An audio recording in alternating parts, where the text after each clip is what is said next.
आणि DNA fragmentation ते म्हणजे काय असतं?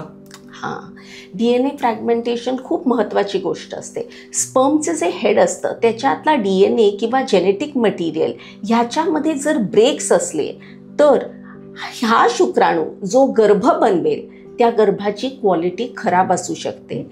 त्यामुळे इन्फर्टिलिटी होईल किंवा मिसकॅरेजचा चान्स वाढतो.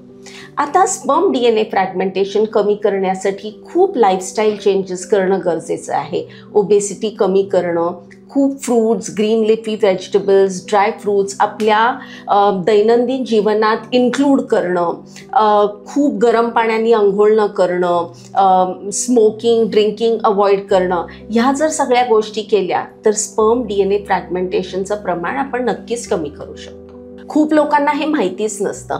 खरं तर इन्फर्टिलिटीमध्ये निम्म्या केसेस म्हणजे 50% ऑफ द टाइम्स मेल फॅक्टर्समुळे इन्फर्टिलिटी होत असते.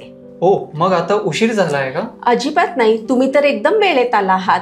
आणि लाईफस्टाईल चेंजेस, फूड हॅबिट्स आणि सप्लिमेंट्सच्या मदतीने बरंच काही सुधारता येतं. Fertility is not just a female story. पूर्ण पिक्चर आणि पूर्ण चित्र बघणं महत्त्वाचं असतं, जे झेनिथमध्ये आम्ही करतो. आजच तुमचं कन्सल्टेशन बुक करा.